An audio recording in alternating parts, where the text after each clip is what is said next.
Live and direct from anywhere in the world, it's The Kelley Show with Dr. Kelley Mondesiré. Hello and welcome back to The Kelley Show, real people with real stories in real time. And I'm Dr. Kelley Mondesiré, your host. And today we continue the month of June, the state of global education, where we'll stay stateside to talk with a very, very special guest who's coming on to share his expertise for students who would have the international college experience. So stay tuned. We'll be right back with my very special guest after a word from our sponsor. This portion of The Kelley Show is being brought to you by White Wolf Advisory Services. We are the bridge between nations, creating growth, commerce and collaboration between cultures. Contact us today for more information. And welcome back to The Kelley Show, real people with real stories in real time. And today I am honored to have a friend and colleague come to the table to talk about international global education. Mr. and Dr. Howard Keeley is the Director of Learning in Ireland for Georgia Southern University. Howard, welcome to The Kelley Show, and thank you so much, my friend, for honoring me to talk about the state of global education today. How are you, Howard? I'm good. The honor is mine, Kelley. It's so nice to be with you and your audience. Yeah, it's a lovely day here in Savannah, Georgia, and it's always a great time with you. Oh, thanks so much. I really appreciate it. So let's start from the beginning. Howard, where are you from and where in the world are you now? That's a good question. I ask myself that quite frequently, like, where am I? I began my life in Ireland.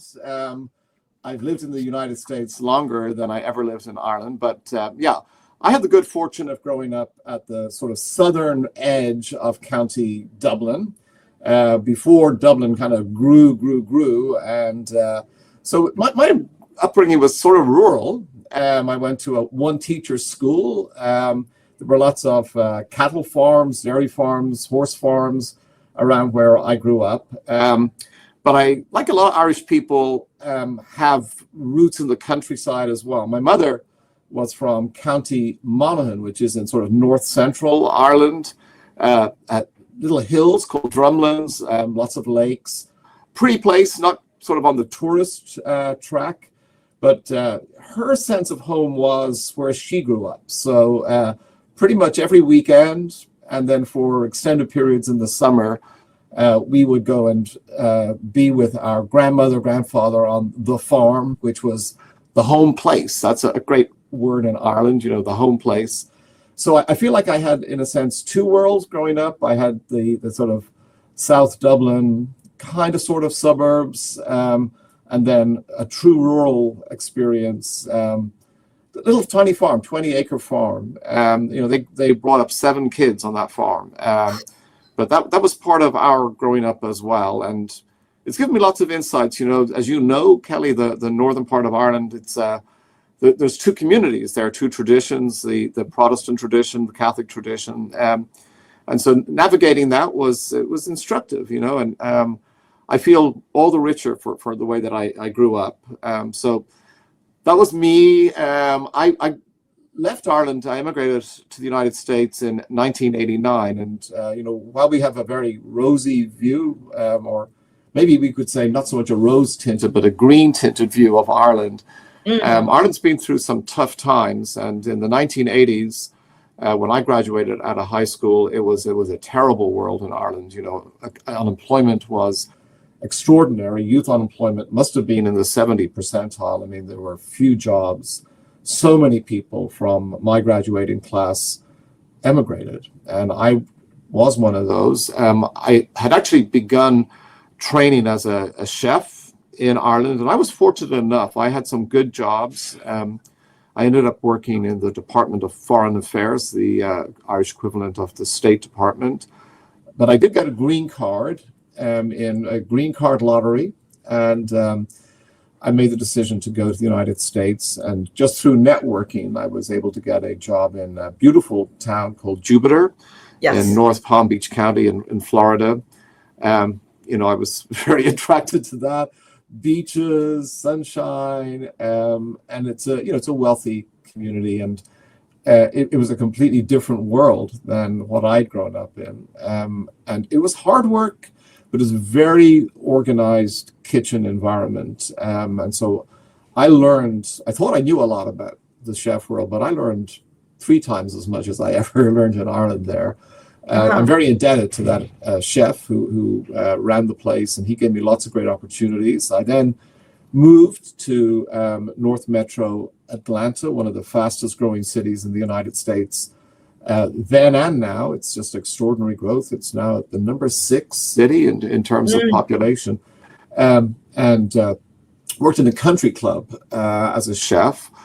But while I was going along with all of this, my chef mentor in Florida, even though I had Irish qualifications, said it would be better for you to have standard American culinary accreditation. So I started taking classes to that end at the community college in Palm Beach, Florida. And one of my realizations about community colleges is that they are extraordinarily easy to access. So in Ireland, I grew up in a socioeconomic situation where nobody from my stratum of society could go to college. I'm actually the first in my family to graduate from a high school, let alone a college. And so that kind of epiphany that I could, in fact, do more than just get a chef certification. I could get a degree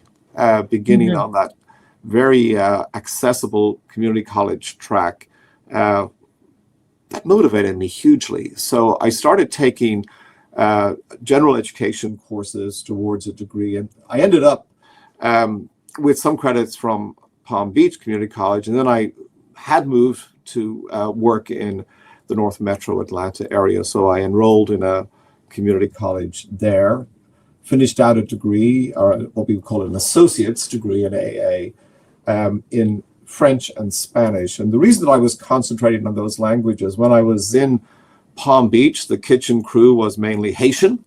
And I was managing 7, 8, 9, 10 people in my unit. And I had the tiniest little bit of French. I had done some chefing in Paris as well, so I'd gotten kitchen French at least, but I needed more. And then when I went to the Atlanta area, primarily Mexican kitchen staff from, and this is something I've learned, we can say Mexican, it's a big, broad designation, but actually, this is very relevant to our overall conversation. It's, if you're from Mexico, you're from a place in Mexico, right? So these people are from Durango and Michoacan, and they have their own traditions, and just starting to kind of respect those and navigate those.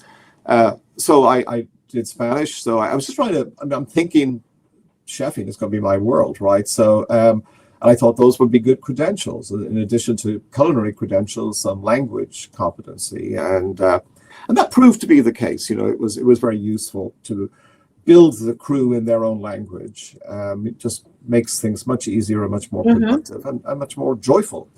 So all of a sudden I had this AA degree, and I'm still itching to get a bachelor degree and just make that milestone, be the first Keeley to get a college degree. So we were living, by that time I had gotten married, and so we were living not too far from Athens, Georgia, where the storied University of Georgia is. So I was able to transfer my credits into a University of Georgia scenario, and it was so sort of weird. Life, I think you got to be open.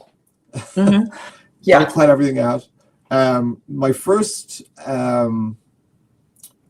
class, my very first class at the University of Georgia was an English class, because I was going to major in Spanish, but you had to take courses in English literature, so you were able to have the language, the critical language to study Spanish literature, and also was a grammar class that was mandated. So, but that first class was taught by an extraordinary woman, and she saw something in me, and she encouraged me throughout my whole career at the University of Georgia to just keep on an English track, which I did.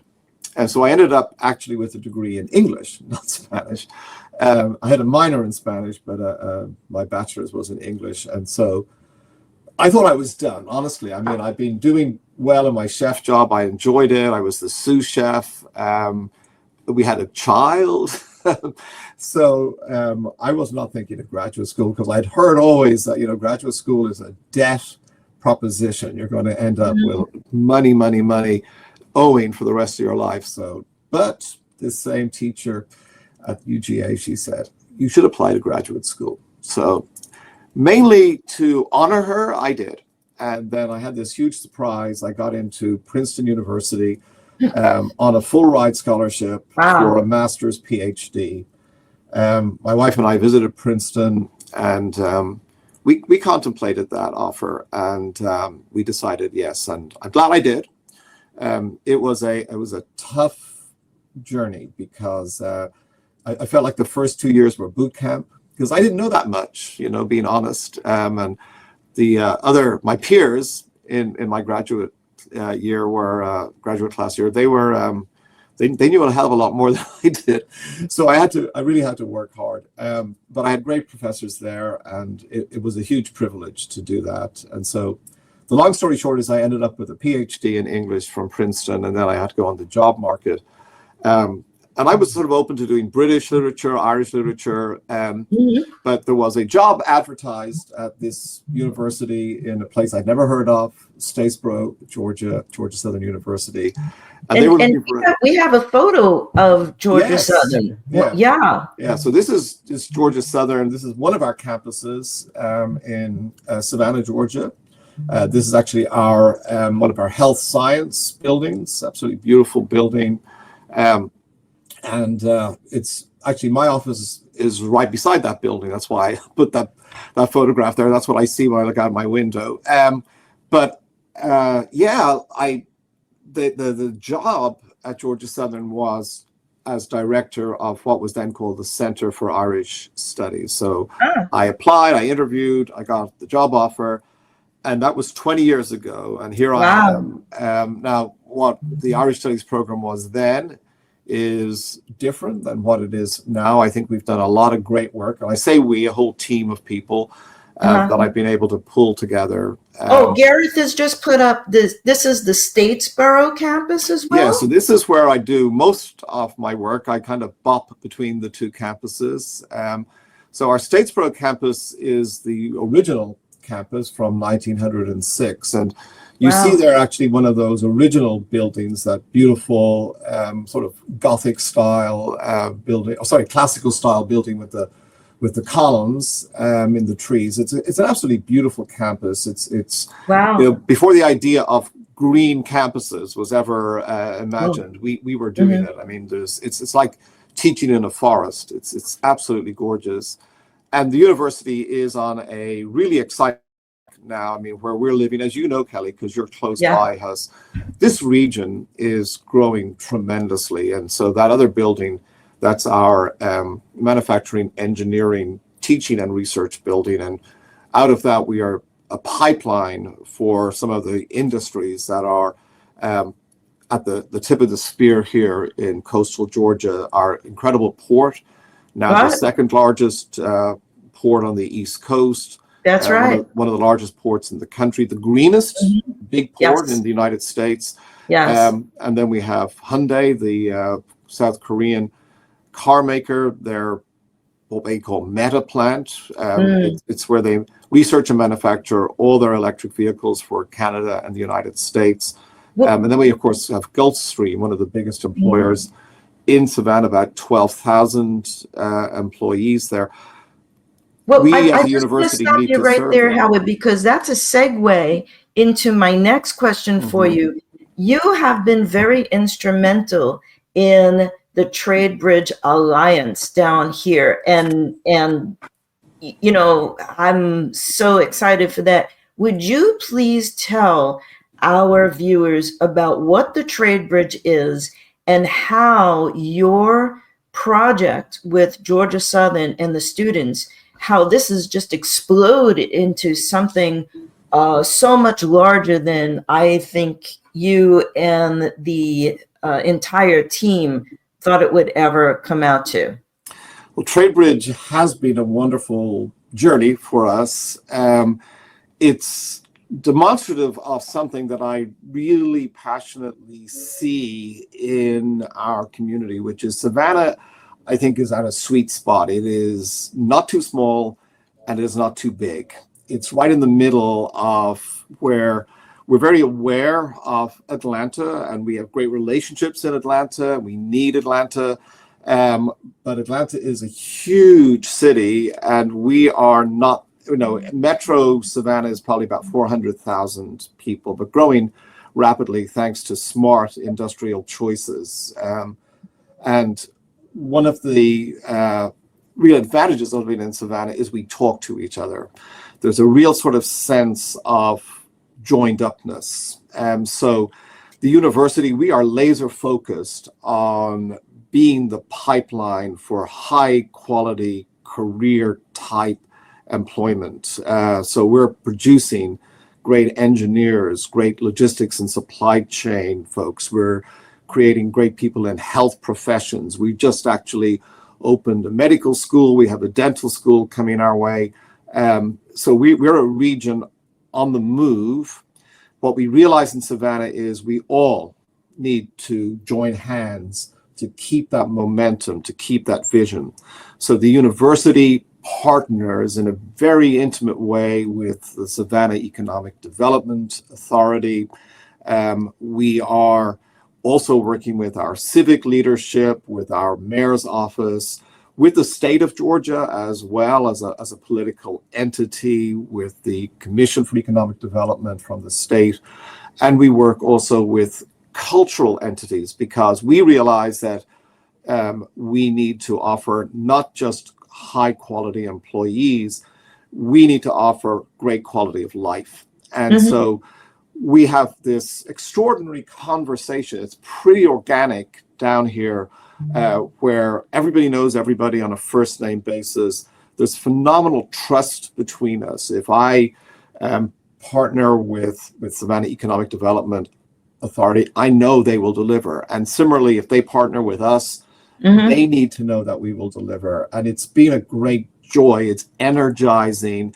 It's a superb model. So we at the university wanted to internationalize our educational offering. We wanted something that was sustainable, high quality, and we chose Ireland. And we can talk a little bit more about that in due course. But having made that decision and sharing that decision with our partners across the city of Savannah and our region, Savannah Economic Development Authority, they choose 6 focus countries. Now, they're open to business with anybody, but they are also trying to be good stewards of their resources and their energy. So they were looking to bring another country into their 6-country priority. Determined to hold hands, and the university and the economic development folks, we made an initial trade and education-based visit to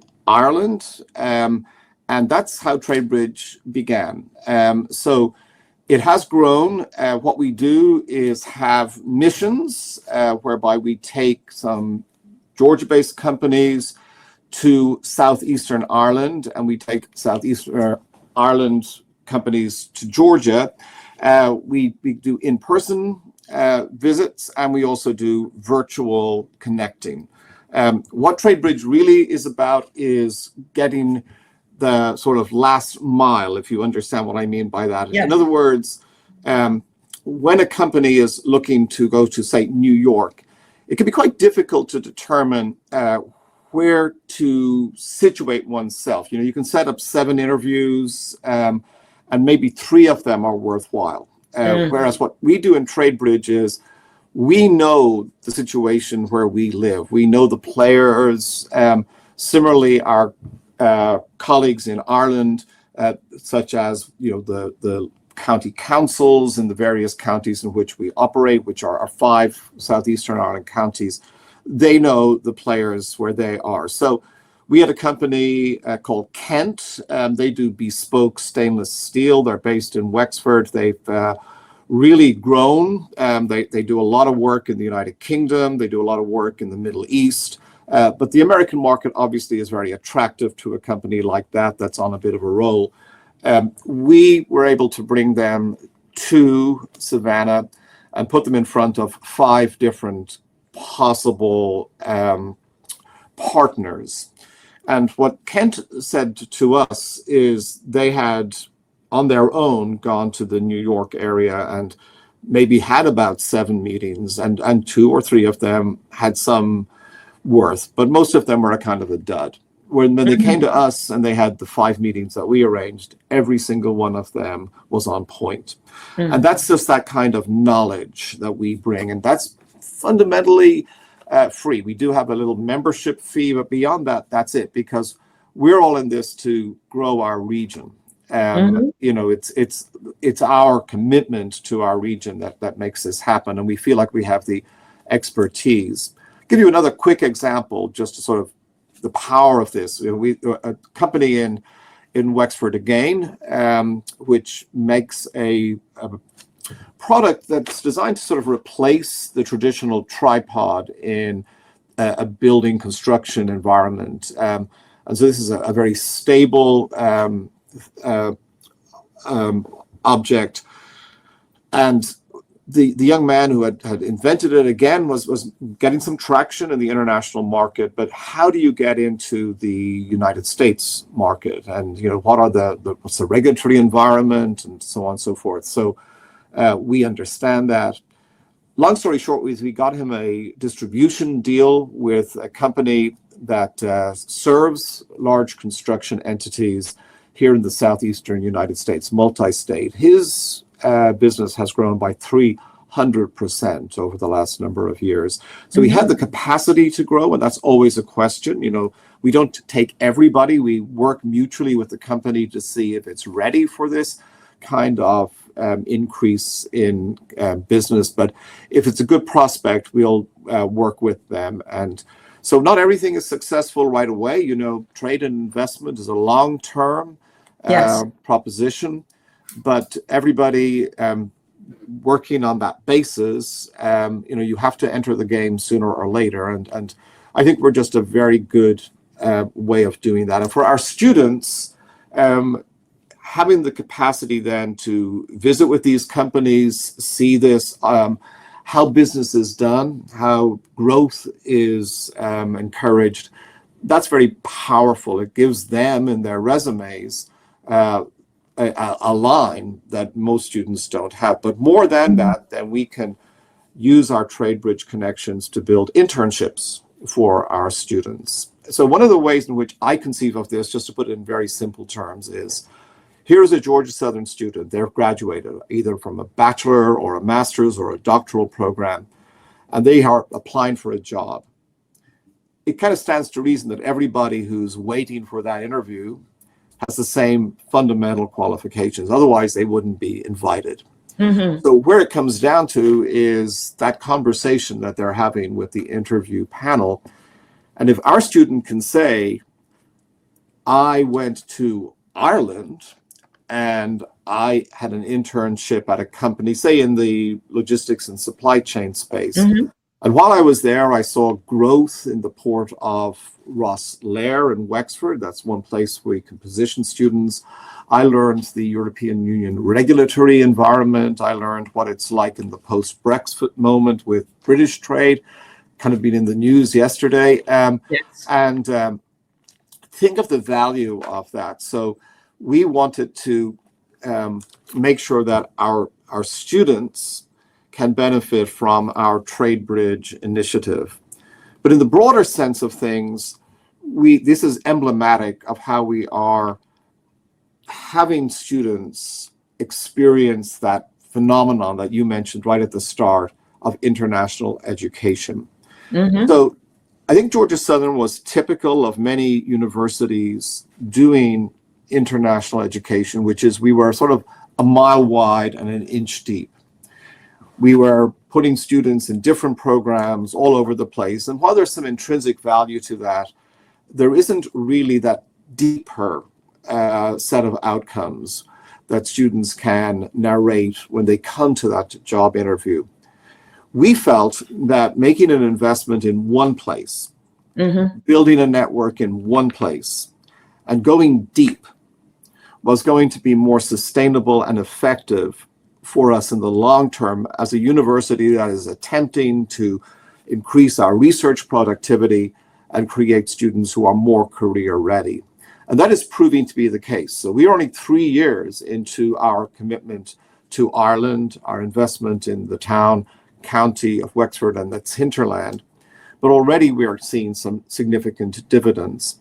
So, for example, we are building trust with the regional university there called Southeast Technological University. We're not trying to do too much too fast, but we've identified areas of mutual concern. So one of those is water and health. In a world of climate change, in a world of sea level rise, we're on the coast, they're on the coast. We have similar challenges in agriculture and industry. We have saltwater intrusion. We've got collapsing grounds with sinkholes. We have many challenges, and we can at the very least share knowledge, but we are actually moving much further than that. We're looking at engineering solutions. We are looking at ways in which we can do water assessment. And so we have 2 teams of researchers coming out of our university that are working with colleagues at Southeast Technological University. Actually, one group just arrived in Ireland this morning on their second visit. And we've actually been able to produce some research papers that have been published in important journals. So from that perspective, just 3 years in, I think that our model is proving to be powerful, right? We're able to... And you've also, may I interrupt for a minute? Absolutely. Because you've also gone back to your roots from the farm, and you've got students working on a project that will benefit the small Irish farmer. Can you just briefly touch base on that? I'd love to talk to you about that one, yes. So we have what we call our Honors College Global Scholars, and this was created as a cohort in response to having the capacity to bring students to a given place, Wexford, and drill down. So what we're doing there is we identify that in where we are, coastal Georgia, the typical farm model is the family farm.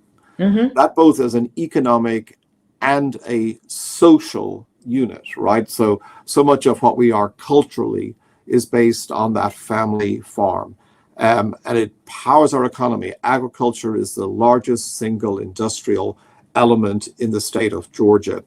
And the same can be said of Ireland. The family farm is the fundamental unit, and agriculture is the single biggest part of the Irish economic proposition. But the family farm is in trouble. It's in trouble because of things like climate change, also the green agenda.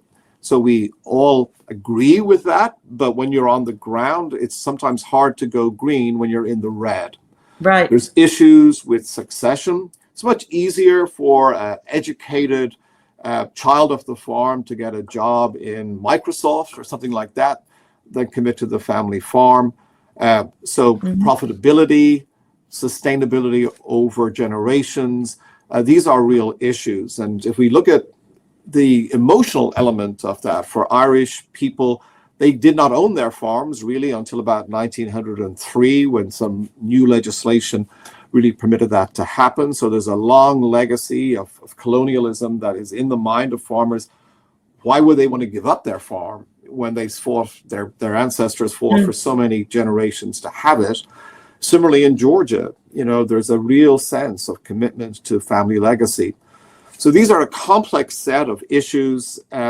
We see aging demographic in farming, therefore, and we also see a very high suicide rate among farmers.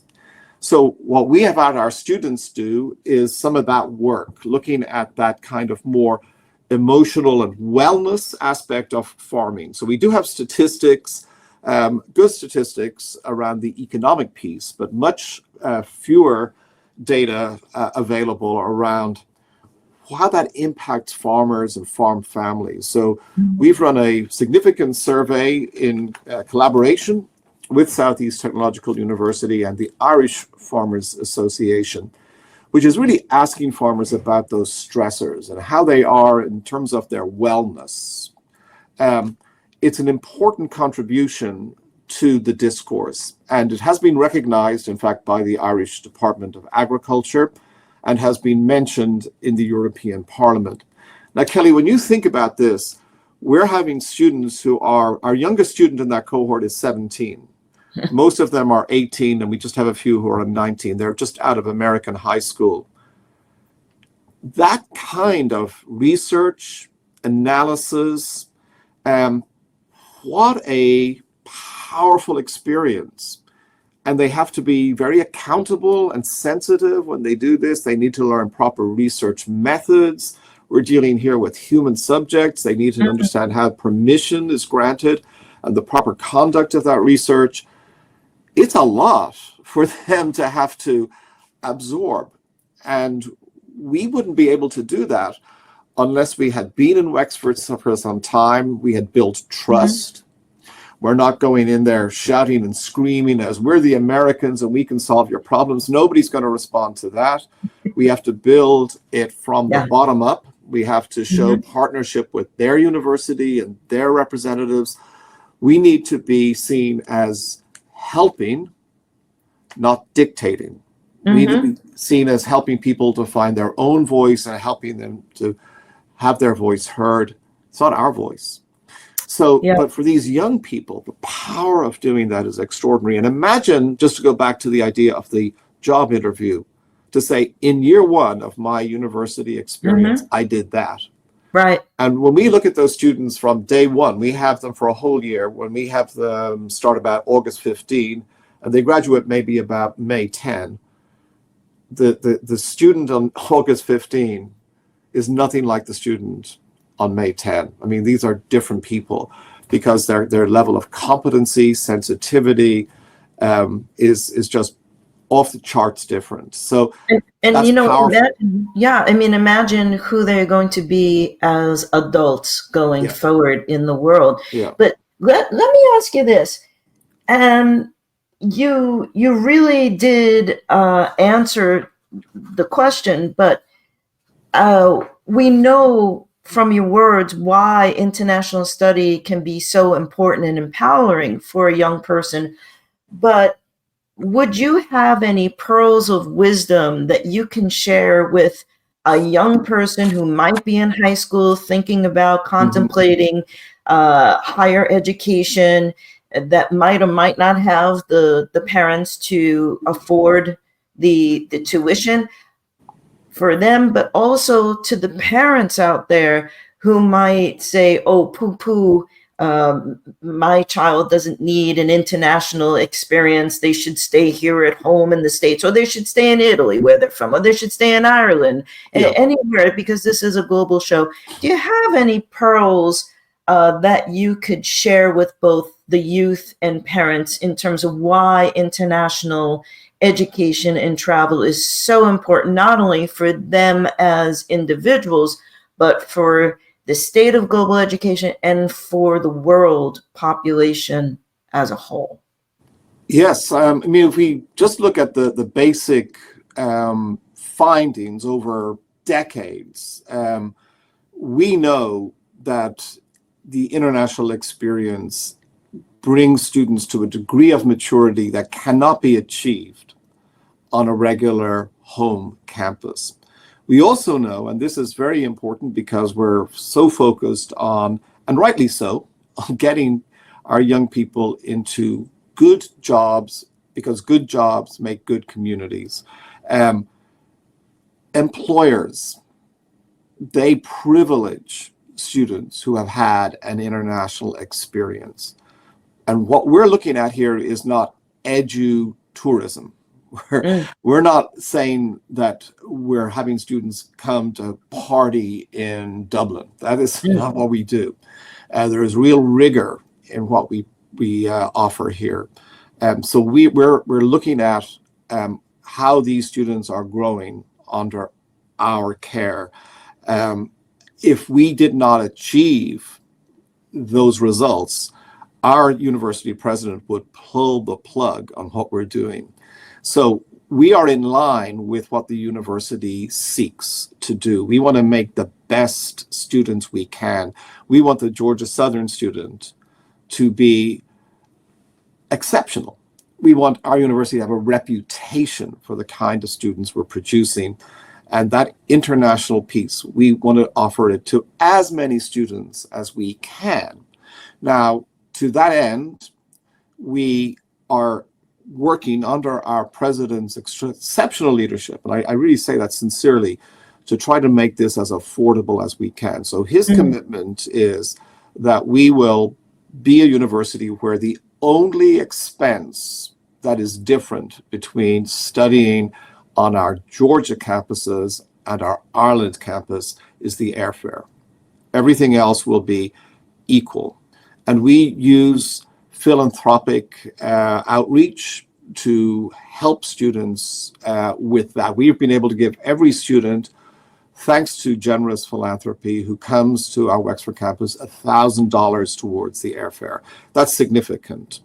We're also working on a major investment, about 7.2 million euro, so at least $7.5 million, to convert a former convent in the town of Wexford. Don't tell us about that yet. Don't tell us that. That's coming. That's coming. Okay. All right. Yeah, don't jump the gun on that, because we have a graph of that. So we're going to take a break. Yeah. And where do we want to pick it up then?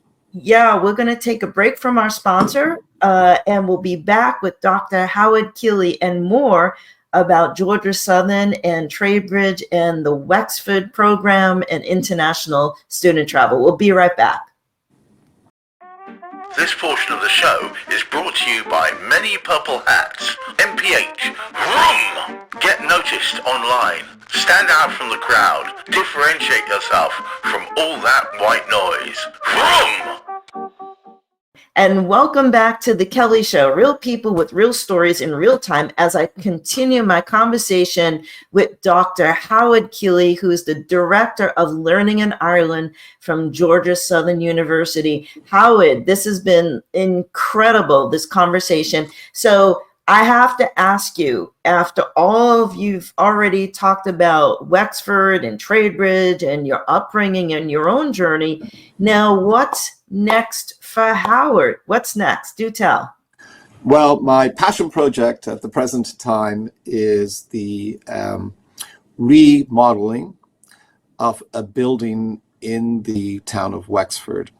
Kelley, one of our big ambitions at Georgia Southern is to make study abroad as affordable as we can. And as you will appreciate, for students, that bed cost, staying in a bed every night, that mounts up.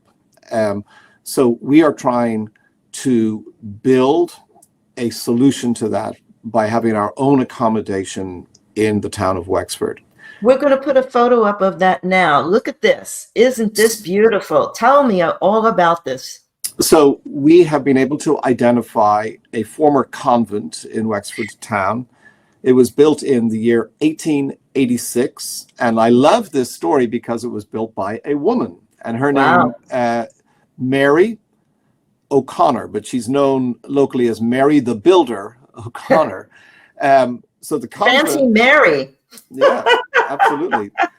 The convent is an absolutely gorgeous building. We'll be able to have 50 bedrooms, single bedrooms there. And that will allow us to have our students enjoy the international education experience over, a half semester or even a whole semester at a very affordable cost. The job of doing this is a big one.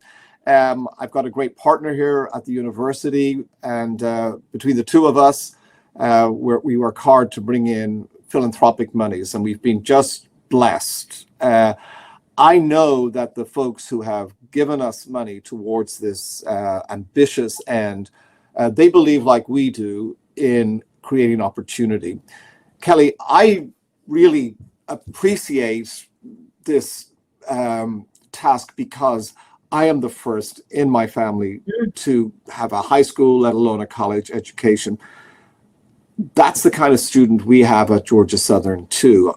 Well over 30% of our students are first generation, so their parents never went to college. We have a tremendous number of students who are on what we call the Pell Grant. That is a federal government grant for college, which is means tested. So you have to have real financial need in order to avail of that. We have lots and lots and lots of students. I mean, well over 40% of our students are on Pell. This is the beautiful mission that we're on, right? That we see that everybody has the right for a higher education. Everybody has the right to be lifted up. And we want our students not just to get that basic college education, which is great, which is necessary. Why can't they have an international element to this as well? I mean, the world, you've said it already, the world we're living in is truly global, it's complex, but we can handle this. We can do this, right? With the right culture, with the right attitude, with the right guidance. That's what we're trying to do. And you know, when these students come to Ireland, it's safe, it's friendly, it's open. The students feel at home. The convent is on one side of Wexford town. Our learning center, as we call it, our instructional building, is on the other. So the students have to walk, and we deliberately did this. They have to walk down the main street. They have to interact with people, and they become part of the Wexford community. You know, our logo, it's well known now in Wexford town when our young people go into the shops and so forth. And we tell them, you know, you are an ambassador. You are now representing Georgia Southern University. You are representing our state of Georgia. You're representing our country. I mean, for many of these people in Wexford, you are the United States of America. So you got to be accountable. You can't be messing it up here. You got to, you have to live into our culture, live with gratitude, live with politeness, and they respond to that. You know, young people, in my opinion, what they want is a sense of belonging. They want to belong in a culture that is worthwhile. And that's what we build in Wexford. That's what we build in our university anyway. There's a set of values, there's a set of behaviors, there's a set of, I would call it a kind of gratitude imperative, right? So we have so much, and we need to use what we have to help ourselves and to help others. You know, that's our kind of our school statement of purpose is people, purpose, action, growing ourselves to grow others. And so that takes on some real responsibility. And when you're in Ireland, that's really on you, you know, in a way that it isn't, I don't think, in the United States, because this is your home in the US, but you have to make your home in Ireland, and you have to live into those values. So having, you know, these beautiful buildings, that shows the university is committed to you as a student, and we have expectations for that commitment. And so the convent is a wonderful mechanism to help us make our study abroad experience a really powerful and coherent one. And you know, Howard, I have an idea, because, you know, I'm the idea person. When the students aren't in session there and you've got, like, say, 6 weeks holiday for the students, you could rent that out as a hotel, you know, an Airbnb, and, you know, create more funding. I would definitely stay in that kind of, that's like some fancy Mary built that place, as far as I'm concerned. It's beautiful. It's beautiful. Our president says it's our Hogwarts. So, yeah, for real. It must be haunted too. Ooh. But Howard, I have to ask, and this is the question of the day. We have a tradition on the Kelley Show. If you could name one person, place, thing, or experience that you're thankful or grateful for, who or what would it be? Do tell. Well, I think I mentioned earlier my experience of going to the University of Georgia and that English professor. So, when I talk to my colleagues here, like, why are we academics? It doesn't pay that well. There's a lot of grief that comes with it. Like, why do you do this? And always they go back to a moment in their education, and it could have been in elementary school, it could have been in college, that they met that teacher, and my son, I just say, he is not an educator, but he's a mathematician, and he always talks about the math teacher he had in elementary school, right? And but for me, as somebody who had a kind of unconventional path to this world of academics, it was that one teacher at the University of Georgia, my very first class, my Shakespeare class. I'm not a Shakespearean, my literary focus is 19th century Irish literature. But her name, Christy Desmond, she died way too young. And there was just some magic there. I think that she brought to the table, intellectual rigor, but there was also this sort of sense of encouragement, right? She wasn't about her, it was about the student. And there was also a sort of sense of joy and wonder that she had. Sometimes professors can become very jaded. It's the same old PowerPoints over and over and over again. That was not her ecosystem. And then she also was, and I think this may be the magic that I referred to, she was so open to innovative thinking. So, you as the student, the undergraduate student, you could say something about Shakespeare, which has been, rehearsed over and over and over again. Like, what is there new to say? But she could identify that you were thinking innovatively about the line, the word, the piece of punctuation, whatever it is, and just lift you up, lift the text up, lift the whole class up. And I don't know, she was not just about like the content, but also about the processes, right? So, and that is really important in education. And we're doing a good job, I think, at Georgia Southern. We're really highlighting that now as an institution. It doesn't matter what you're going to be. You're going to be an engineer, you're going to be a brain surgeon, you're going to be whatever. You need to learn the importance of attention to detail, the importance of process. That's really how professionals succeed. Is that they can be trusted with those small details, that Absolutely. they pay attention to those small details. And teaching literature, looking at a line in Shakespeare and being forced to pay attention to how it's done, not just what it says, but how it's done, how it achieves its end. That's looking at process, right? Like, and to me, that was an incredible gift, because I saw education in a different way. It wasn't just about rote learning. It wasn't just about knowing the what. It was also knowing the how. How is this done? And the so what? Why does this matter? And that woman, Christy Desmond, Dr. Desmond, she had the power in a class of 40 students to bring that. And I'm not the only student. I've stayed in touch with some of those people that I was in class with, and we all reflect on her in that way. So talk about a legacy. And I know that the University of Georgia has honored her with a scholarship and so forth. So she was a powerful individual. But for me personally, that's what I would say in answer to your question. You use that word you are grateful for. I'm grateful for her. Good.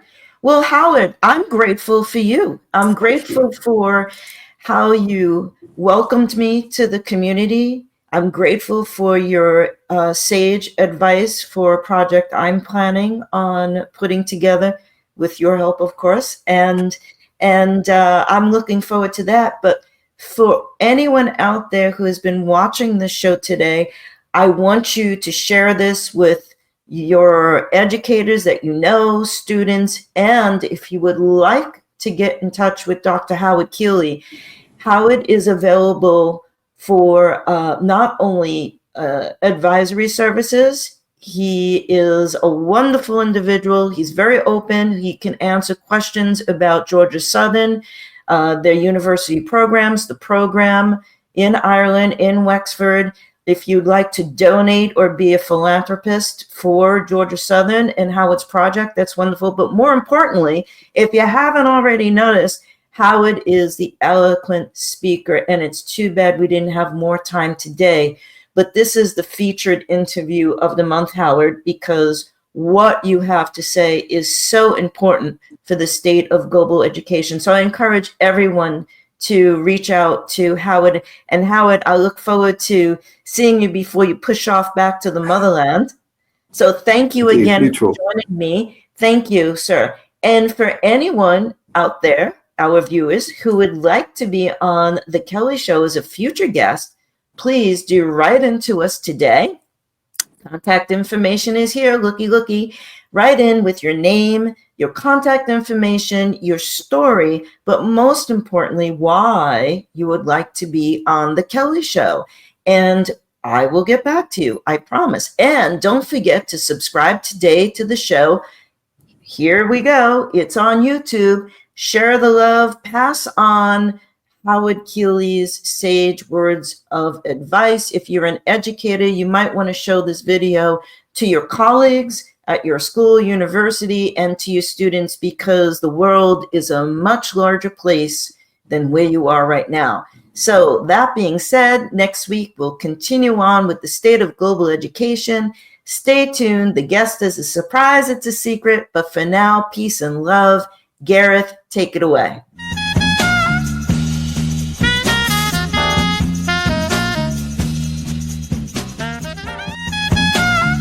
If you would like to be a guest on The Kelley Show, send us an email with your contact information, where in the world you are, and a brief description of the story you'd like to share today.